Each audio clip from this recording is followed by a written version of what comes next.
Hello and welcome back to my channel. आज हम बात करेंगे कि कैसे सबकॉन्शियस माइंड को रीप्रोग्राम करके हम सब कुछ मैनिफेस्ट कर सकते हैं। लेकिन ये सबकॉन्शियस माइंड होता क्या है, पहले वो जानेंगे।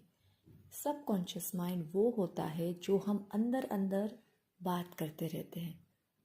जो मुंह से बोलते हैं वो कॉन्शियसली बोलते हैं, लेकिन अंदर एक गुपचुप सी चिटचैट चालू ही रहती है। फॉर एग्जाम्पल, पता नहीं खाना अच्छा बनेगा कि नहीं बनेगा, उस दिन तो खराब हुआ था।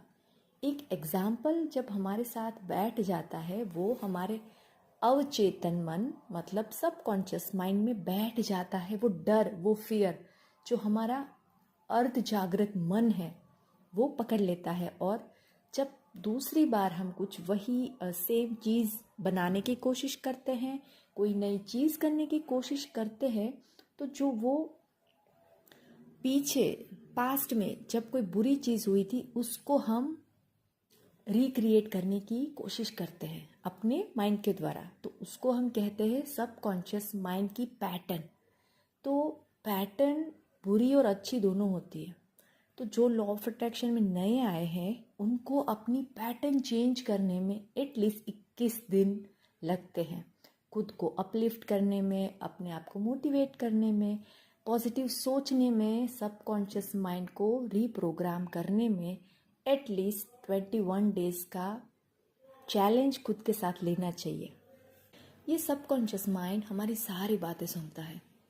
जब हम सो जाते हैं और हमारे दिमाग में जो आखिरी थॉट होता है, अगर वो पूरी रात कंटिन्यू चलता रहता है तो कुछ समय बाद वो रियलिटी में हमारे सामने फिजिकल फॉर्म लेता है। या आपने कई बार सुना होगा, सोने से पहले और उठने के तुरंत बाद हम सबकॉन्शियस माइंड में एक्टिव रहते हैं।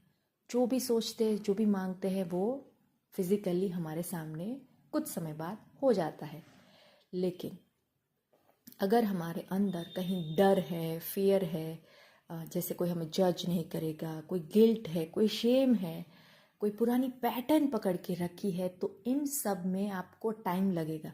आपको लगता है कि मेरे साथ मेरा मैनिफेस्टेशन क्यों नहीं होता, क्योंकि हम दूसरों के साथ अपने आप को जज करते हैं, कंपेयर करते हैं। कोई ऐसा साथ हो जाता है, उसको याद करके या देख के आपको लगता है कि नहीं यार, इस बार भी वही होगा जो पिछली बार हुआ था। तो उस पैटर्न को जब हम तोड़ते हैं तब उसको कहते हैं रीप्रोग्रामिंग।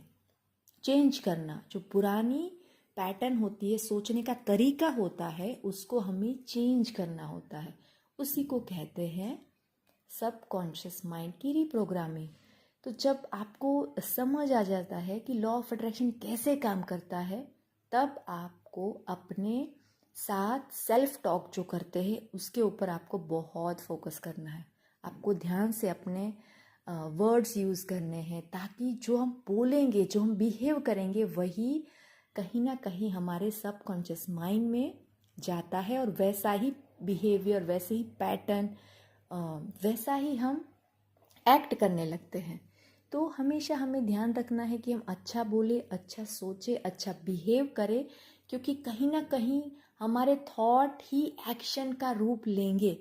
तो ये सब छोटी छोटी बातें हैं, लेकिन जब आपका मैनिफेस्टेशन कहीं ना कहीं रुक जाता है, दैट मीन्स आपके सबकॉन्शियस माइंड में कोई ऐसा डर, फियर, कुछ आपने पकड़ के रखा है जो आपको नई चीज़ अट्रैक्ट करने में रुकावट या कह सकते हैं कि एक बाधा क्रिएट करता है। नहीं कर पाते वो चीज़, आपने इतनी पकड़ के रखी है ना कि आप कितना भी कर लो, वो नई चीज़ आपके सामने नहीं आती। तो आपको क्या करना चाहिए? अच्छे थॉट्स आए, उसके लिए मैं कहती हूँ एक छोटी सी टेक्निक है, वो आप कर सकते हैं कि आपको जो नेगेटिव थॉट्स आते हैं, आपको लगता है कि यार मैं किसी को माफ़ नहीं कर पा रही, या फिर किसी ने कुछ ऐसा बुरा करा है, वॉट एवर, वो आप एक पेज पर लिख दीजिए, है ना। तब तक लिखिए जब तक आप उस चीज़ को भूल नहीं जाते। अंदर आपको एक फीलिंग आएगी फुलफिलमेंट की, दैट्स इट, कि आज के बाद शायद वो फीलिंग अब मुझे नहीं आएगी।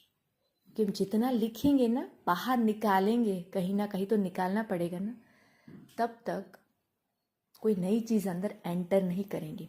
आपने देखा होगा कि कोई ऑपरेशन होता है, बहुत बड़ा ऑपरेशन, तो एक दिन पहले एडमिट करते हैं। क्यों? क्योंकि पूरी सिस्टम को साफ करते हैं, रेस्ट देते हैं बॉडी को। फिर कोई नई चीज़ अगर कुछ बॉडी में इम्प्लांट करना है तो होता है, या फिर कोई सर्जरी करनी होती है तो उसके बाद करते हैं। वैसे ही हमारा मन होता है, तो पहले मन को खाली करो और अपने साथ अच्छी अच्छी सेल्फ टॉक करो। अच्छा सोचो, अच्छी किताबें पढ़ो, अच्छे लोगों के साथ उठना बैठना शुरू करो, अफर्मेशन सुनो। जितनी अच्छी चीज़ें आपके आसपास है उसको देखने की, समझने की कोशिश करो कि मुझे अपनी लाइफ में ये बदलाव लाना है, मतलब लाना है। तो अगर पूरे दिन आप अच्छा ही करोगे तो डेफिनेटली रात को जब आपका अवचेतन मन खुश होकर सोएगा तो खुशी वाली थॉट ही आएगी। पुरानी पैटर्न जड़ से जाएगी, तभी आप कुछ नया अट्रैक्ट करोगे। तो ये थी मेरी छोटी सी वीडियो। आई होप आपको अच्छी लगी होगी। मैंने कोशिश करी है कि बहुत ही सिंपल भाषा में समझाने की, ताकि आप बारीकी से समझे, आप जल्दी अट्रैक्ट करें, ईजी एंड एफर्टलेस लाइफ जिए, खुश रहे, खुशियाँ बांटे। तो अब मिलते हैं नए वीडियो के साथ, तब तक के लिए बाय, थैंक यू।